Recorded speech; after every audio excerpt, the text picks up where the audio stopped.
So why? Why did I do the sex? book? Yeah.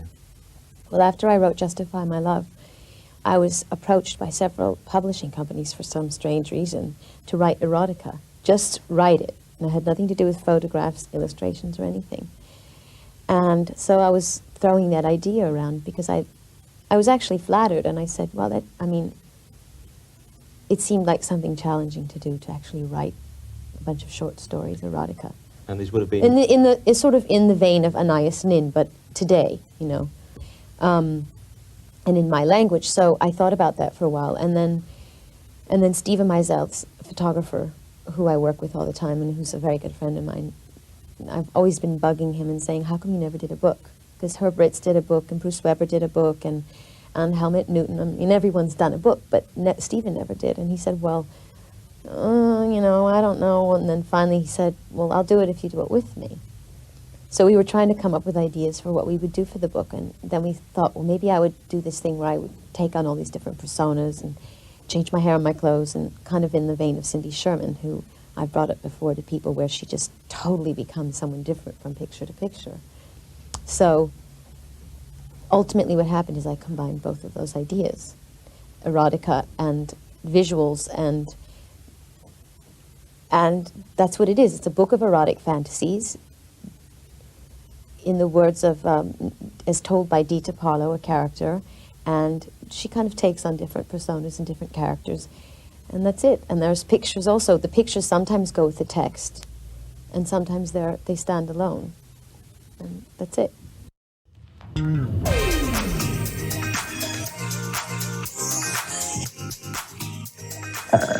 Hi, I'm Madonna. I'm your worst nightmare. To rule the world. Why don't you show them what you do, honey? You've never had more fun with anyone else. People, we gotta move on to the next song. I'm sweet and I'm a bitch, you know what I mean? And that's always been the way it is. I'm a human being. I'm waiting. You're listening to MLVC, the Madonna podcast, your place to take you from behind, push myself into your mind when you least expect it. About all things Madonna Louise Veronica Ciccone. Hey everybody, it's Stefan. Welcome to the show. Hey guys, it's Tony, and welcome back to the podcast. As if we've never left. I know. It always feels like I just woke up and I'm still here, you know? From a fuzzy dream. Always from a fuzzy dream. How's it going, Stefan? How is end of August, beginning of September, end of everything as we know it? Yes. The apocalyptic countdown to the end of 2020, when who knows what will happen. Yeah, it's been... Look, I can't complain. I'm alive. I have people who love me. There's a roof over my head. I've got food. I can't complain. I can complain. I shouldn't complain is what I should say. You know. Yeah, that's amazing. I mean, that's what we should all be doing, is practicing gratitude, because, you know, the world has gone to shit, but, you know, we each have something that we could, you know, thank God for. So, well, I'm thankful for the podcast every week that we... I am thankful for the podcast as well, and for all of our amazing listeners.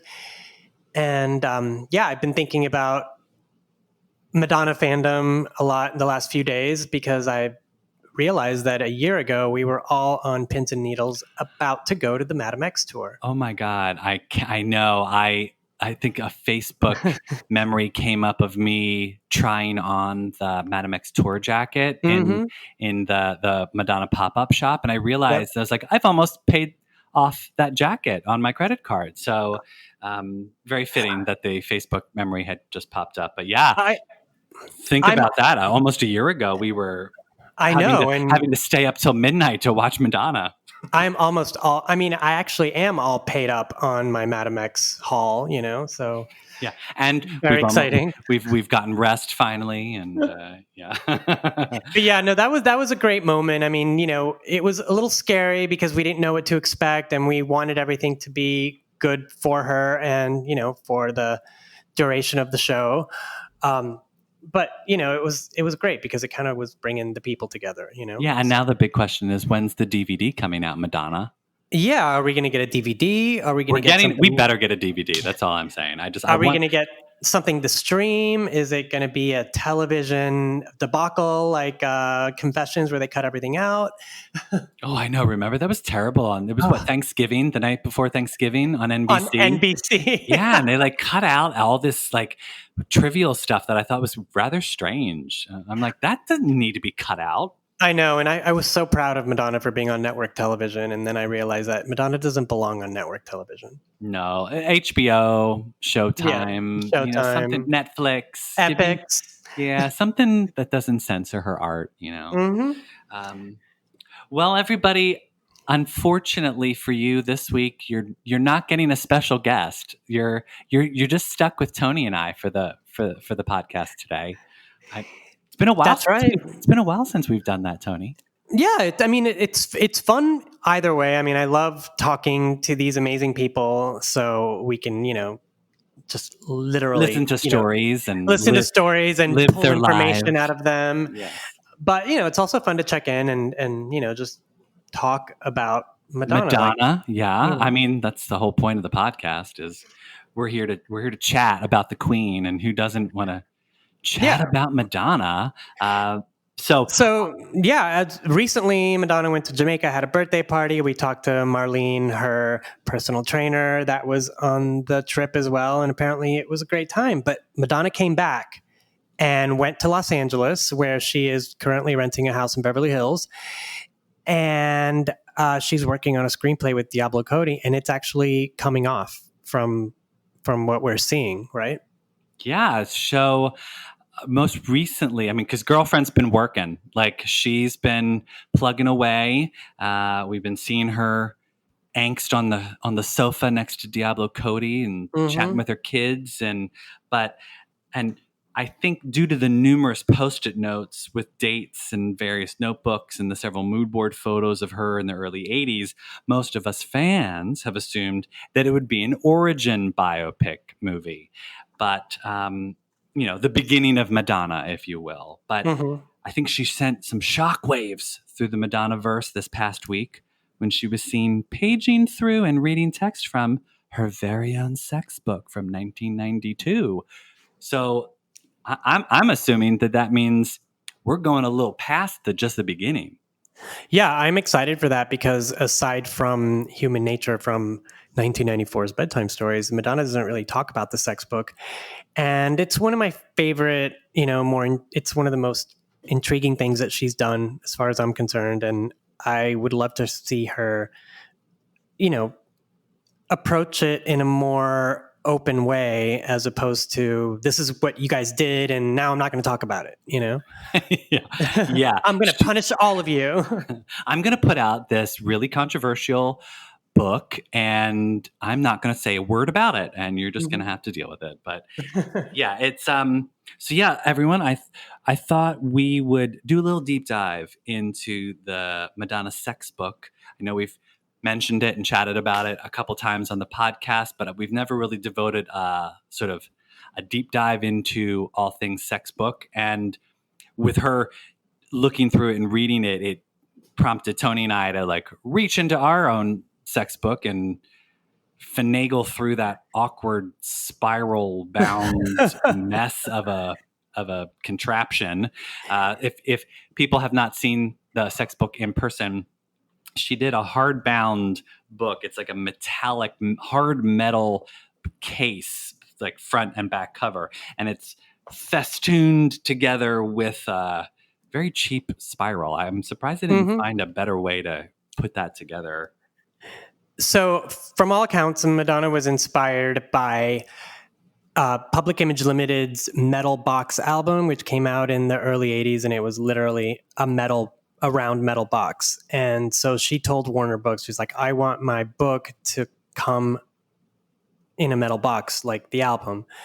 And apparently she was in a meeting and I think it was in her house and she just like went and grabbed a piece of metal and, from her kitchen. And she's like, this is what I want it to be like. So she had that in mind from the very beginning. And, I think a box would have been great. Yeah. Like something to be able to like take the book out of, not actually have it be part of this metal. I mean, because it's like, I mean, Yeah. it's hard metal. Like it's Yeah, and originally her idea was to make the book round so they could put a Mylar wrapper and it would look like a condom. Condom, yes. But they could not figure out a way to make a round spiral bound book. Well, that explains then why we got that little erotica CD inside. So exactly. So that was making up for the condom metaphor. That pacified Madonna. So everyone there. It came in a Mylar wrapping. So it's basically the cover of the erotica album. It says Madonna Sex on it. It's this big Mylar wrapping, sort of like if you get a helium balloon, it's like that, only a little thicker. And that was to keep prying hands and eyes from looking at the book in the bookstore. But I remember buying it. You couldn't open this thing in the book. You couldn't get a preview of it at all. Well, I bought it at Walden Books in a mall, and they had to get it from behind the counter. I don't know how anyone else would buy it. Well, I had gotten it for my friend Jennifer's birthday before we were legally allowed to buy it, because I think you had to be 18 to buy it in Philadelphia, and I was over 18. We were not. So we had to give somebody money to go in and get. We asked some stranger outside the bookstore. I think at like a Walden or like not Sam Goody, a Walden Books or whatever, in the mall as well. And he went in, bought the book, and gave it to us. And that's what I gave my friend Jennifer for her birthday. It was $49.95, which at the time seemed like a huge amount of money. Yeah. I mean, when I found out how much it cost, I just like set that money aside, and I was like, I had it in an envelope for like 2 weeks. I was like fingering that $50 bill. Like fingering. Good. See, we want to make sure that we have as many sex puns as possible during this episode, Tony. I would be like looking at that $50 bill. Like, I cannot believe I'm going to give this to Madonna, you know? Well, and the irony that $49.95 back in 1992 seemed like an outrageous amount of money. And then just a year ago, we were sitting there thinking, how much money for a Madame X ticket? You know? Yeah, exactly. Yeah. So going back to the Mylar wrapper, on the back, there was a warning, and I'm going to read it. It said, "Warning, this book contains adult material, and its exterior packaging reflects the controversial and sensitive nature of what is inside. Exclusive special CD inside." Of course, we all thought the CD was going to be like erotica remixed or something, but it was. No, I meant erotica the album. Oh no, so everyone, the CD that comes in it's one song. It's a remix of erotica, right? With the lyrics are actually lyrics, yes, in the book, right? In the book. I got the English version for my friend Jennifer for her birthday. I never got one for myself because I didn't think my mom would approve of me having the sex book in the house. But then, of course, like 2 years later, I desperately wanted one. And I was in a Barnes & Noble in New York City, and on sale for $20, they had stacks and stacks of the sex book in different languages. So there was you are making me and everybody else who's listening insane right now. So coulda, woulda, shoulda moment of Stefan's life. Why I didn't buy 10 of them at the time so I could have a bunch to sell and feed myself for during my unemployment right now. Or sell them and pay for more Madame X tickets. You know what I mean? Like, because currently the book sells used and opened in different states of disrepair, from between $50 to $100. But if you want to buy a sealed copy, it's going to go higher than $300, I would say. Yeah, exactly. I could have, bought everyone I know a Madame X tour jacket at that rate. But so I only bought one copy, and I bought the French language version because I had studied French in high school and college. So plus French is sexy. Yeah, I just thought, if you're going to read through a sex book and it can't be in a language other than English, I thought French would be the great. But problem is, my French is a little rusty, and rusty like the sex book, the sex book rings, the spiral. But I can't really make out a lot of the sex book, which is kind of nice. It's actually okay, because some of the text I remember from the sex book is a little crass, and a little. And when you read it in French, something like "J'adore ma chatte" sounds far more classy than what that means in English. And I think we all know what "J'adore ma chatte" means in English. We don't need to say it, people. Y'all know. Y'all know what So- Madonna. Y'all know what Madonna's loving.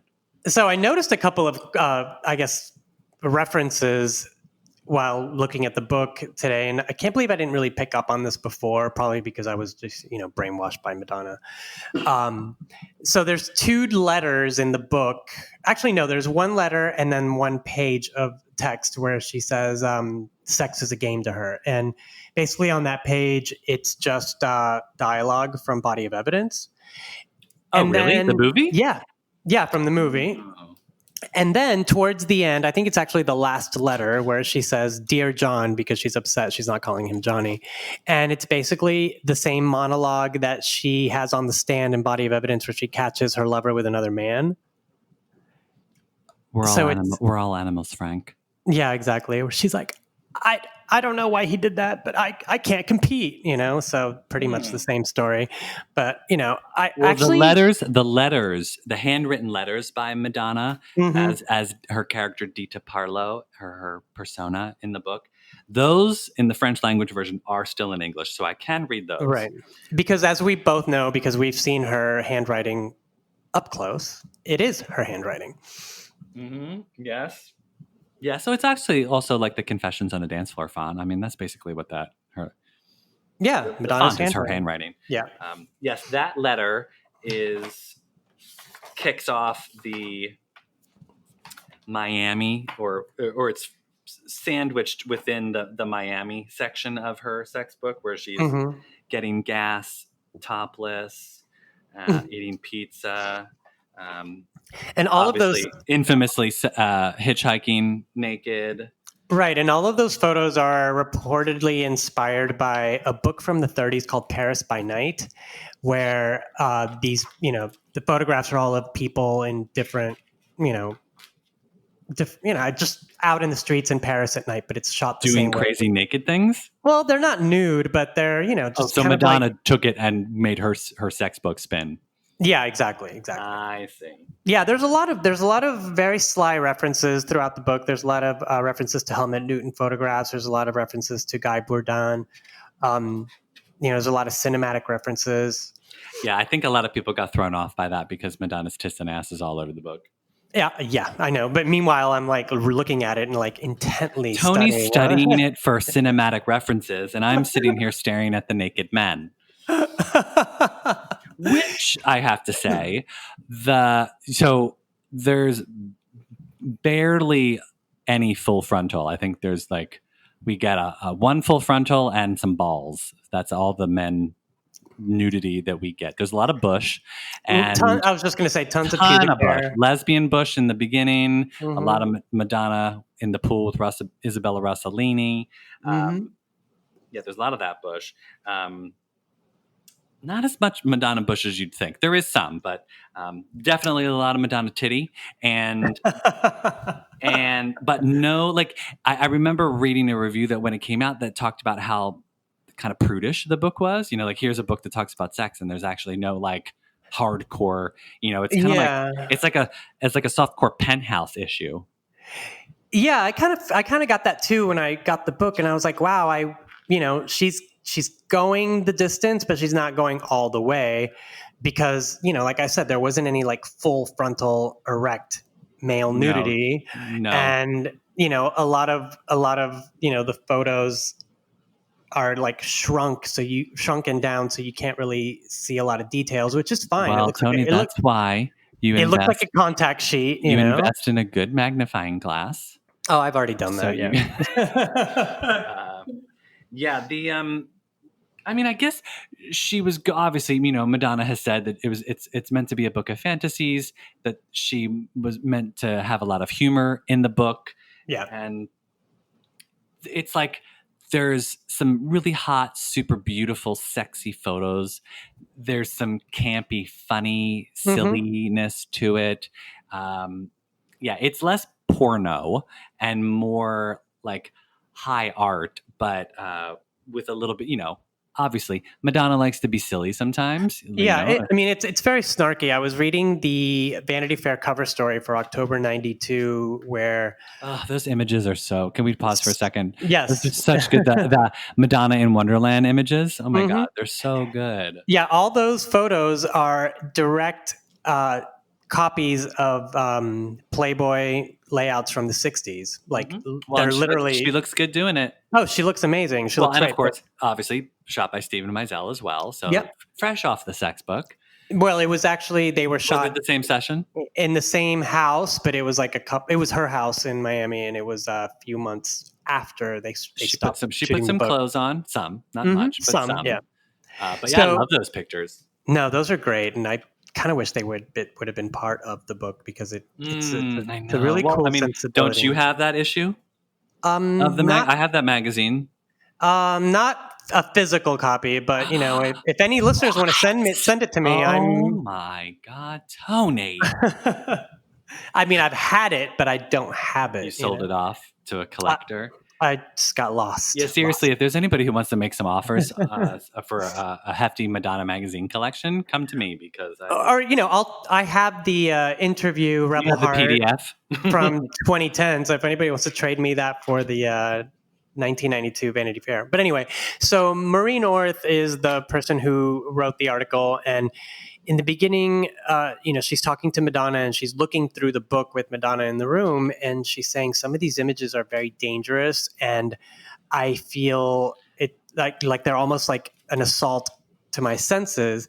And Madonna's like, well, you're looking at it the wrong way. The whole thing is funny. You're supposed to be laughing, And that's exactly how I feel about it too. I mean, yeah, there are some scenes of we don't need to mention that high school. No, I'm just saying, quote unquote, gymnasium, sexual violence. There's a switchblade up to Madonna's crotch, things like that. But you have to look at it as Madonna is making fun of how serious this has always been.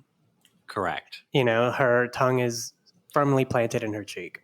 Yeah. Well, I mean, come on, she's and in someone's ass. She's riding around with vanilla ice. You can't get any more comical than that. I mean, yeah. And what is that? We didn't even know that she dated Madonna. I mean, we didn't even know that Madonna dated Vanilla Ice for 8 months. Did they date? I mean, are we saying date, quote unquote date? Let's use date as a loose term. Well, I mean, they were definitely getting it on. But they were like living together in Miami for all this time, and no one knew about it because she was like. She probably didn't want to admit it. She didn't want to admit it. But, there are also clues. If you go back to your favorite look, Goth Donna at the... yes, that's right. He was there. Premiere. He was there, and they were all over each other, but we didn't put two and two together, did we? No. But I do got to say that there's the one photo of him behind her. Yeah. He's like nibbling on her ear. That is such a hot photo. I know. She's not even wearing any clothes. But she looks amazing. She looks that great. Look, the long-haired look where hair with the hoops is my favorite look. Oh my God, her on the beach with the polka dot bikini. So good. Like there's just something about the makeup and the lip. I'm all about a lip. Like give me a good lip. And well, now that you're there, let's talk about the makeup artist for the Sex Book. So that was Francois Nars, and he has an eponymous, makeup line now that's really big, and it's pretty much the mainstream. But during this time, he was just working on photo shoots as a makeup artist. He showed up and he told Madonna, he's like, I'm going to shave your eyebrows off. It was his fault. Yeah, and she said, I don't know what that means, and my eyebrows are my eyebrows. And he's like, no, I'm going to shave them off. This is going to be a whole new look for you. And I don't think we ever saw Madonna with big black eyebrows again, did we? They did come back eventually, but not like who's that Nikki girl? Finn. Eyebrows. Yeah, No. exactly. No. But it gave her a very classic, very louche, sexy 70s look. And I hate it when she shaved them. Personally, when it happened, I remember like seeing her in the Deeper and Deeper video, and I was like, "Oh my God, Madonna, you've wrecked your face!" Like, what? No, I loved it because it made her look super 70s. Now I look back and I recognize the brilliance of it, but at the time, The same thing. When I saw the erotica video for the very first time, I think the erotica video came out right around the same time the sex book came out. Yeah. And I was like, I was appalled. I remember a friend of mine was like, I love this. And I was like, bring me back Vogue Madonna. I want Vogue Madonna back, because we had gotten like Justify My Love. And then we get like erotica. And it was just like a lot of sex in our face from Madonna, and I could see why if you weren't a Madonna fan, it was a little too much in your face. But yeah, I was all up in it, so I love it now. And during that time, that's all everybody was talking about. It was really weird because I was like just trying to follow my pop diva, but everyone was just kind of like being obnoxious about it. You know what I mean? Yeah. Well, like everyone has said, no one has ever done anything this ballsy. And as a pop star, can you imagine? Beyonce or Gaga or Robin doing something like this, they would never survive. It's because Madonna got ripped to shreds for this, which is a shame because the photos are actually quite beautiful. Yeah, the only person that I could see even going anywhere close in this direction is Rihanna. And Rihanna has kind of gone there.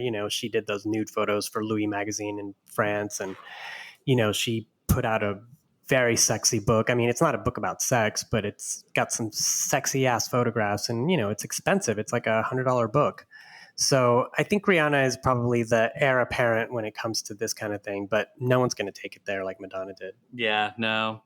I know somebody had messaged us after, because when I saw her posting about her, when she was reading the sex book or whatnot, I started posting a bunch of sex photos on our Instagram because I was suddenly obsessed with the sex book all over again. And somebody wrote saying, wouldn't it be amazing if she was to do a sequel to the sex book now in her 60s? No. And I was like, I could see her wanting to do that. I don't know if she would, but because I'm sure people would be appalled that a 60-year-old woman would want to be naked in a book.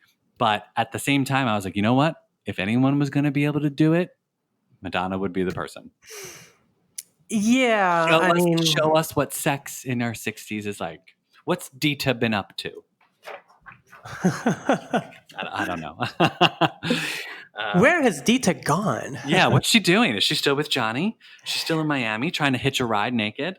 Well, the one thing that I thought that she could do, because, from that video, I saw her reading the first page and it made me think, well, we could do an audiobook, Madonna. We could even do like a video visual book or whatever. But yeah, let's revisit sex, since you are right now. Yeah, that's true. The sky's the limit, Madonna. You can do whatever you want. There's if you've not seen the book, try and track down a copy or Google it online because there's lots of beautiful images.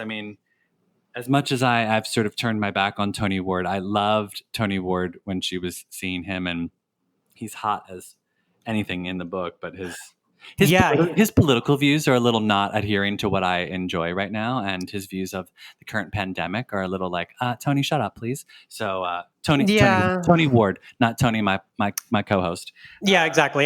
Tony Ward is an iconic male model from the 80s and 90s, came up through Bruce Weber and worked with everyone in the industry, but sometimes models are better left with their mouths shut. Yeah. Better seen and not heard, especially. Yeah.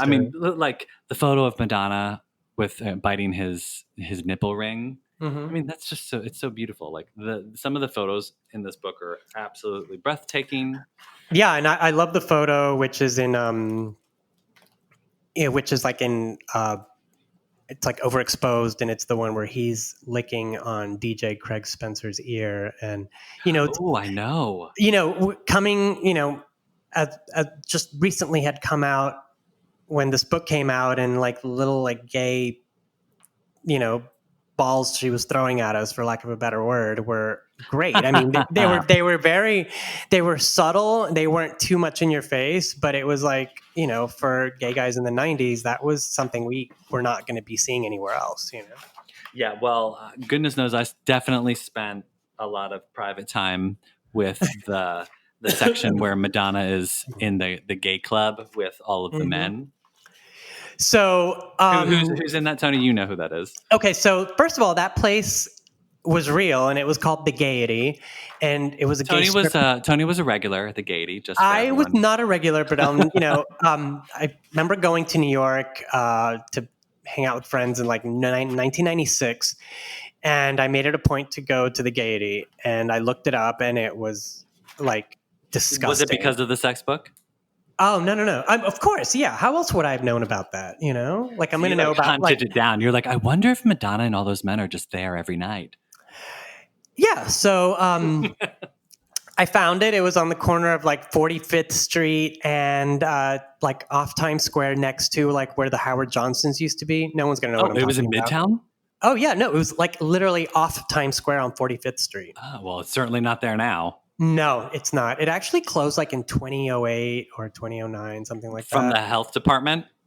I don't know what it was. So anyway, so you walk up these stairs and then you go into this like area and you get flanked by the, the bouncers or whatever. And there's no alcohol and you had to pay like, and in 1996, I paid $20, which was a lot of money then. It was probably like $50 now. And then you go in and then you see these really sad, like two tops everywhere with like, men of a certain age and men of a certain weight as well sitting there.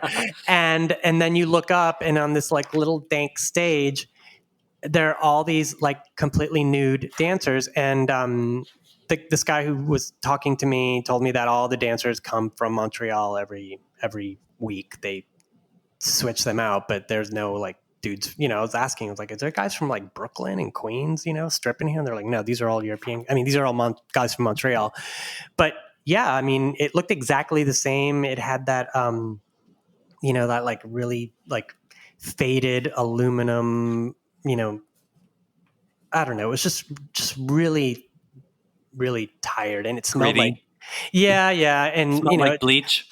It did smell like bleach. It, had definitely had better days. I was thinking while I was in there, I was like, they probably would have like, hosed this place down and then, brought in Madonna and her crew. And they probably shot this at like 11 in the morning on a Wednesday, Right.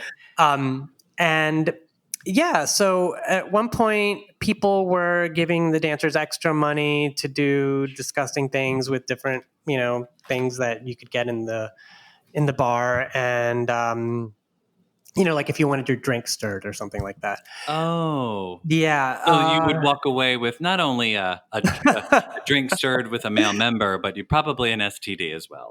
Hep C it was the the order of the day. But anyway, I spent about 40 minutes in there and, looked around and I said, well, I saw it and I'm done, Mm-hmm. I've had enough. Been there, done that. I did try to go to the vault and I couldn't find the night to go because apparently every night is a different fetish. So I'll just have to, take Madonna's word for it that the vault is a fun place to go. Just in case there's any fact checkers who are going to try and call me out on this, it is not J'adore ma chatte. It is J'aime ma chatte in the book. Thank you. I'm just looking at it now. So there not to you be go. confused with J'adore Dior. Correct. But anyway, yeah. So in the big gay extravaganza in the Sex Book, where they're at the Gaiety, that is Madonna and German film icon Udo Kier, who otherwise known as Madonna's co-star in the Deeper and Deeper video. Exactly, him too. And hopefully we'll get him on the show one of these days. Keep your fingers crossed. That would be fun. Yep. Get a little background on the Sex Book. Yeah, and he's who's the other guy, Tony? The other guy is a gentleman. We've posted the photo of it's Madonna looking up at this guy dramatically smoking a cigarette, and the Deeper and Deeper guy standing behind her, and he's sort of like caressing this naked blonde man. Right, he is also so much love from that photo. So people like flipped out over that photo. He's also elsewhere in the book, in the photo where Madonna puts lipstick on him, and in another one where she puts the mirror up to his chest. Yes. So his name, I would have loved to have seen more with the blonde naked guy, but whatever. So this guy was Daniel de la Falaise, and he's pedigreed aristocrat from France. His sister is Lulu de la Falaise, and they come from this storied family. Anyway, at the time, he was just, going to parties, and now he's like a big deal chef. And yeah, Who would have thought he got his start in the sex book? I know, right? Local boy makes good. Yeah, and then the guy that you're talking about with the long blonde hair, his name is David Bowles, and he was discovered in Hawaii by... Oh, no, I think that's a different blondie. This one's the short blonde hair, but I know...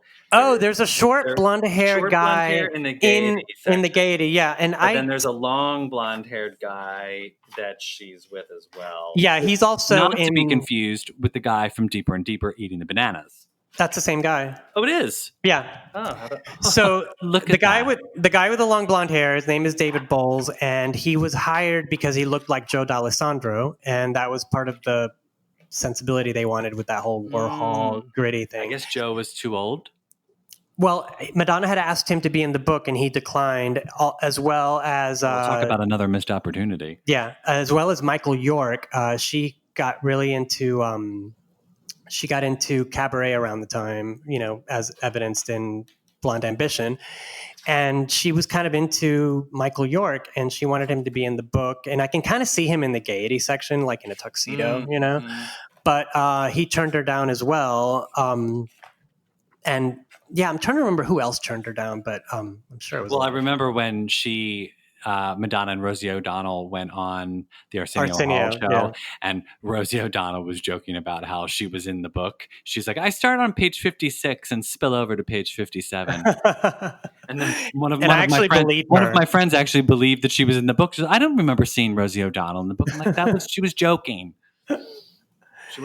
Rosie's not in the book. Although, that being said, you could theoretically think, because in the very back of the sex book, there is a Madonna comic book called Dita and the Chelsea Girl. Mm-hmm. And there is a woman. Her name is Stella Ellis. Yes. She is incredible. She started out as a plus-size model for Thierry Mugler. She's also in George Michael's Too Funky video. And she worked exclusively with Thierry Mugler and Claude Montana and all these great French labels. She was in Paris, and through Steven Meisel, she ended up in the sex book. She's also in the vault photos in the beginning as well. She's tied up in latex. You can see her from behind. Yes, she does. I'm looking to see if she does not get naked. No. Just Madonna. Good on you, Madonna. I know.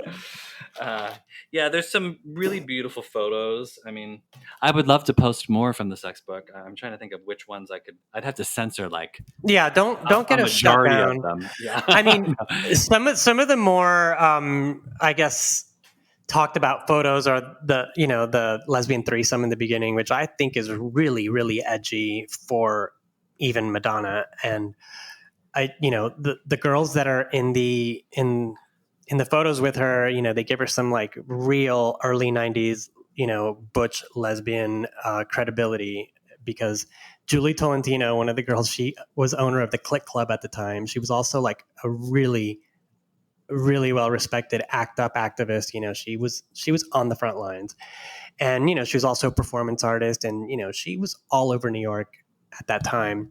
And the other woman was someone named Alistair Fate, and she's a queer artist. She was doing a lot of really edgy tattoos in the late 80s, early 90s, created that art form. And she was also a photographer. And, I've read Julie Tolentino's account of this shoot, and she said that they just sat down in a room with Madonna and told her, like, this is what we do, but we are not going to let you, this isn't something that you get to dress up in and then go home. You have to like really go through this with us. And you got to commit to it, Madonna. Exactly. So Madonna did commit to it, and they actually became friends. Julie Tolentino said that there was a yoga class that a friend they had in common taught, and she'd see Madonna at that same class for the next 5 years while she lived in New York. Look at that. And, this all came about from that photo shoot and all the people that they met as a result, because, this is a group of people that Madonna didn't know at the beginning, but she knew them after. Mm-hmm. So when the book came out, I'm sure obviously everyone, you can do a little Google search and see the sex book was not really well received. There was a lot of hype about the book coming out because nobody really knew what was happening. Some photos had leaked in was it Playboy, Penthouse? Yeah, like some of the pictures of her in Miami on the beach. People, some paparazzi had leaked the photos, and Madonna didn't care. And apparently, also, I read that there was I remember when this happened, there was other photos had leaked too, where some couple apparently said they found photos on a park bench and they tried to sell them, but then when the authorities showed up, they were like, "Oh no, we were just trying to return them to the right people, make sure they get to the right hands," and apparently that happened twice, that people were trying to leak photos. Yes, and Madonna hired Gavin DeBecker, who is this crazy security consultant, and the FBI got involved. So there were about 5 different publishing companies that were hired to put the book together because they had to publish different assets. It wasn't just send it to one place. So 2 of those different factories, I know one was in Lexington, Kentucky. They found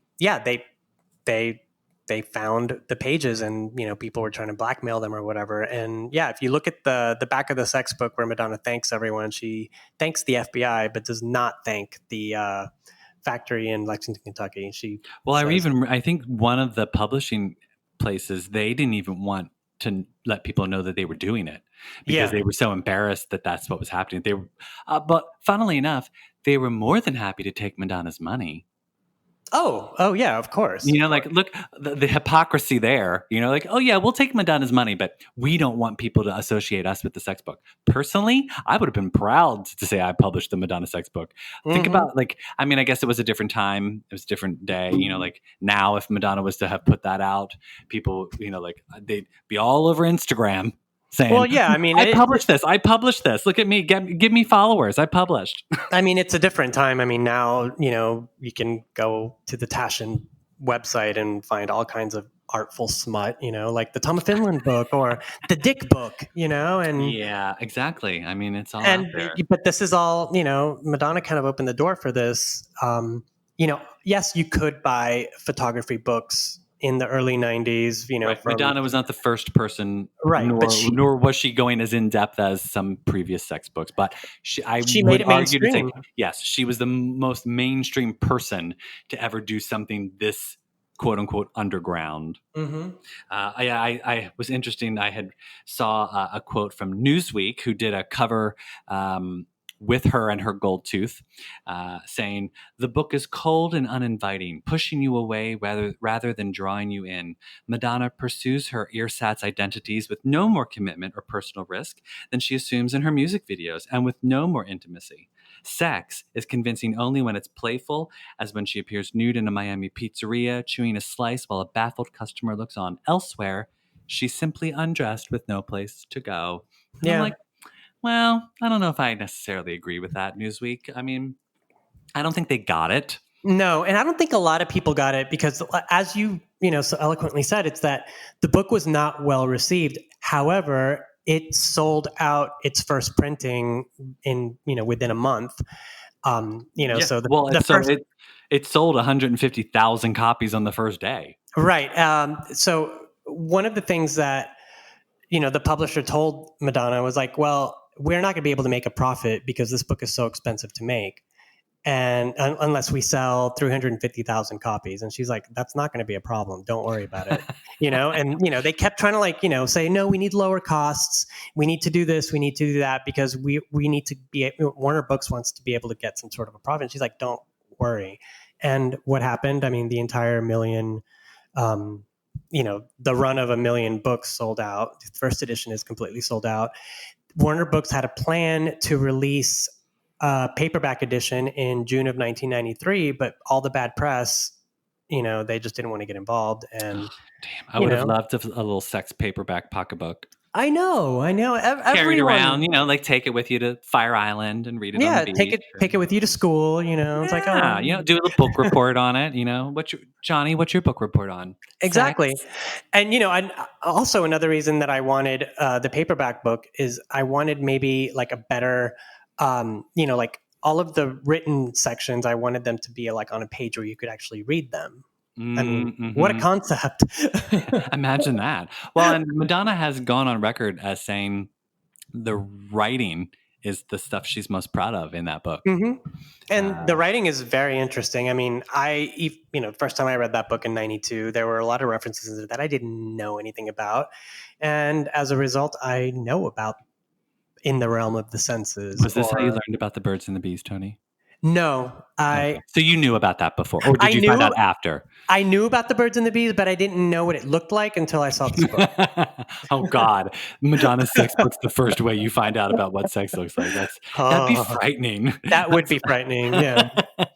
No, because like the first time I looked at this book, I was like, I was 19. And, like the scene where she's in her bra and panties sitting on a 90-year-old man's lap, I looked at that for a long time because I'm like, I don't understand what I'm looking at. I don't understand what she's trying to tell me. I don't understand what this means. Do I need to go find a 90-year-old man to sit on his lap? I mean, like, because at that time, Santa Claus. I was doing everything that she was doing. So I was wondering how this fit into that, Yeah, I think when when you look at what because the lines have blurred these days with Madonna and her art. And I think her persona it's so tough to separate herself from her art these days, which is why when she does certain things or posts certain things to her Instagram, there's a big uproar because people are just like, it's Madonna.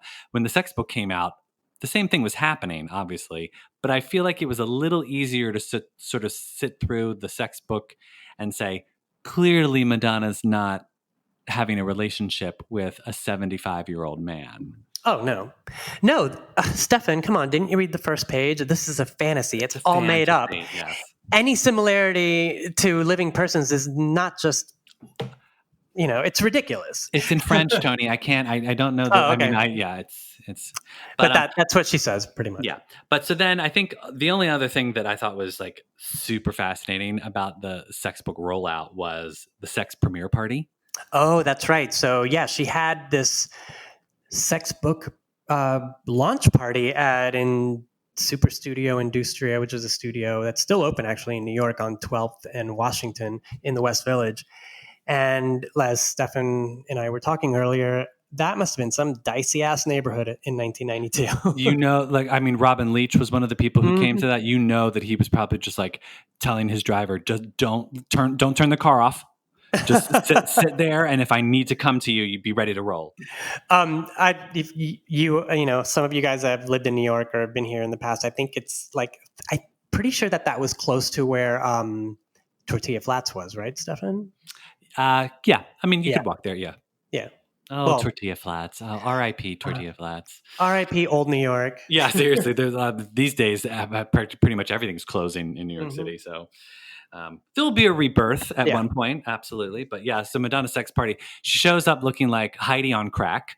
Yeah. And looks amazing, but still, it was kind of like a what? Didn't she have a little lamb? She had a toy lamb. I mean, I was in college in Portland, Oregon, and I saw this footage on all of the news outlets.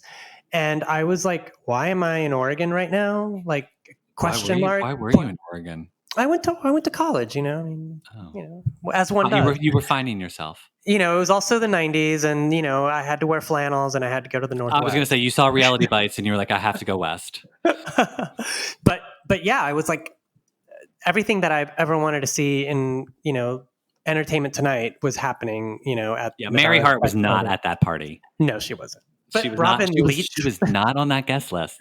Still, the question marks come up whenever I say Robin Leach was at this party. But so you had mentioned to me that there were some illicit things going on behind some doors. Yes. So the aforementioned Julie Tolentino, who was the co-owner of the Click Club, she was hired along with Lucifer from The Vault, who was a master, basically Satan.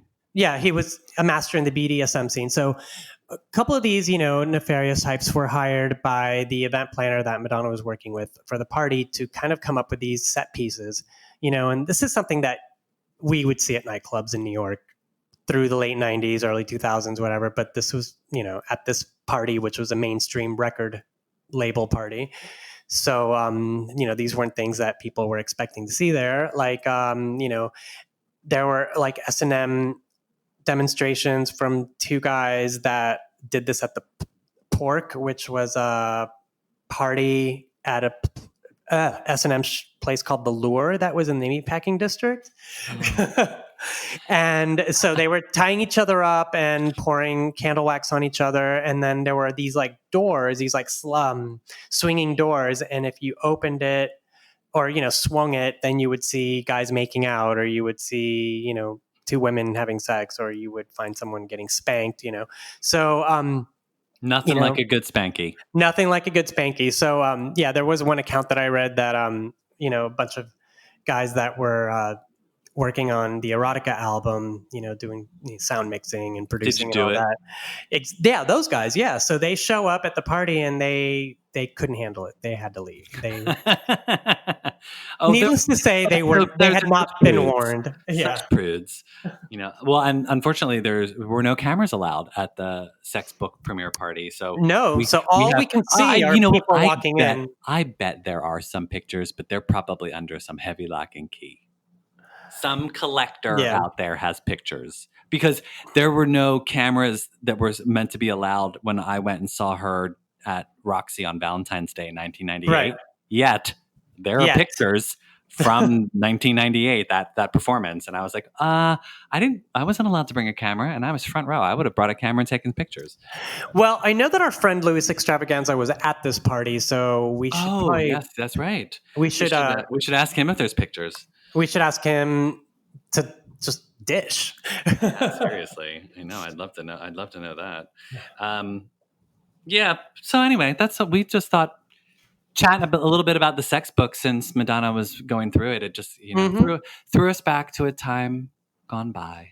I mean, obviously, as you can tell, you don't have to tell me twice to talk about the Sex Book. And, oh God, no! I could talk about that all the time. Yeah, and also one thing that's really interesting, before we wrap it up, is that the Sex Book was shot mostly on 8mm video, 8mm film or Super 8 video, and so a lot of the images that you see in the book are actually film stills, and as a result, all of the guests at this party. The Sex Book party were given a videotape. It's like I think 45 to 55 minute videotape of live action scenes from the Sex Book with Edith Piaf, Chevalier, all this old, boudoir French music playing over it. And you can find that on YouTube. You just have to Google it. But I remember the shorter version is the erotica video. Right, exactly. But I mean, cut to me in like 1998, 1999, paying $150 for an original VHS of that tape that someone from that party was selling. No. And I still have it somewhere. I mean, it just says sex. Oh, you need to get that transferred. Well, send it to Kodak. I'm telling you, Kodak, for anyone who doesn't know, Kodak has an amazing service. But it's on YouTube. well, you could do that. Well, but I'm saying if for anyone who has VHS tapes, old photos that need, like, instead of trying to scan it yourself at a local Kinko's, go on Kodak.com. And Kodak is not paying me to say this, by the way. I'm just saying, as a photographer, I loved hearing about this. Yes, not sponsored. Kodak, you just go on their website. You can purchase a box. They send it to you. You put in however many elements that you're paying for. VHS tapes, 8mm, 16mm, actual print photographs. Send it to Kodak. They scan all of it. They put it on a flash drive for you. And they send all your assets back and the flash drive. And I was like, so had it not been on YouTube, I would say, Tony, you should just do that. Yeah, I mean, I thought about it, but there's like maybe 5 different, versions of it on YouTube. And, and like you said, all of this footage is what ended up becoming the Sex Book. It's just that if you want to spend 45 minutes with this, black and white nudity on your screen and this crazy, good party background. Yeah, that's exactly. I've actually done that, where you turn the volume down and then everyone's like, what is on your screen? Yeah, like sort of like when you, I don't know if you've ever been to, not Barrage. What Was it Barracuda? Barracuda. They always used to play like those weird videos on the screen in Barracuda. And it was like, some of it was porn, some of it was not. Some of it was like, that's what I would expect to see. You know, like Madonna Sex Book.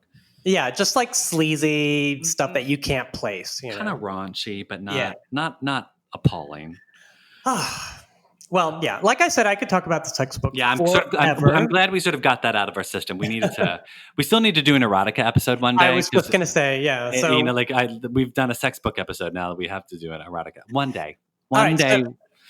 So our assignment is to grab a couple of people from the erotica area, because it's not a place. It's a state of mind. And and we'll put together an erotica episode because I want to talk about it. We'll do it one day. Well, we don't have a lightning round this week because we have no one to ask, but we do have something, don't we, Stefan, for you guys?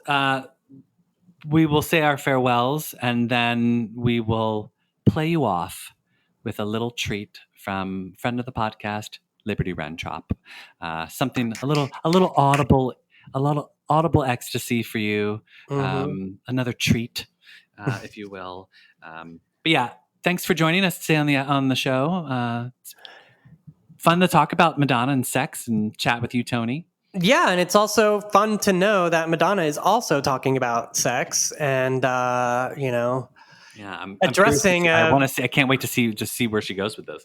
Yeah, and I mean, it was a very important time in her career, and one that had a huge effect on what happened after that. So I'm glad to see her addressing that and acknowledging for what it is, very gutsy, piece of art came out during a time when pop stars weren't really putting out art. Yeah.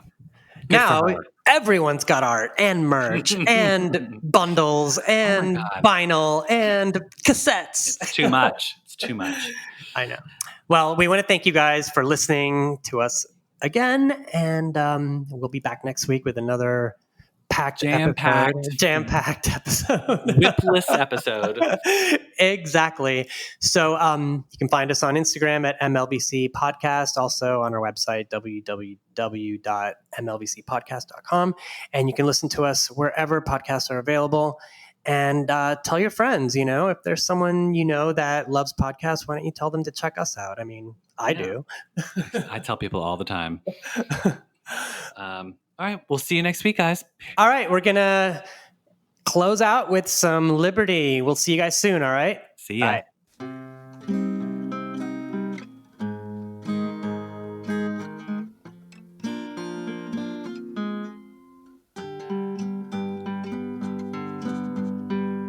You say that you need my love and you want in my body.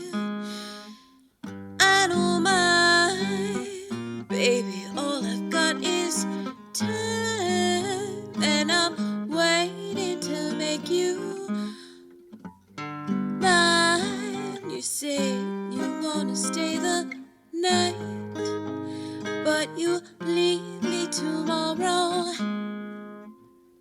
I don't care. Oh, our view moves are right. We can take it anywhere. It's a physical attraction, a chemical reaction. Oh, it's a physical attraction. It's a chemical reaction, yeah. Trying hard to get away, but I can't seem to find where I feel. Even if you're not for real, your touch is driving me crazy, and when you smile, it's just making me want you more and more. Baby, won't you stay a while? It could be such a fantasy. It's a physical attraction, a chemical chemical reaction. Yeah, it's a physical attraction. A chemical reaction. Ooh, maybe we were meant to be together.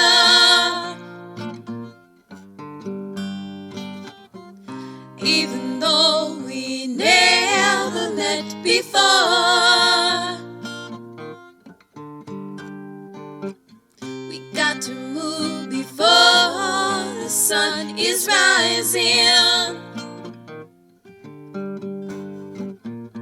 And you'll be walking slowly out the door, out the door.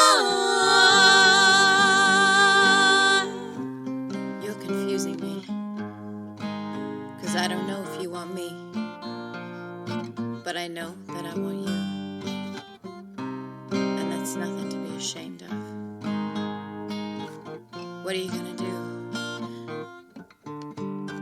Well, you say that you need my love, and you wanted my body. I don't mind, baby, all I've got is time, and I'm waiting to make you mine. It's a physical attraction, chemical reaction. Oh, it's a physical attraction,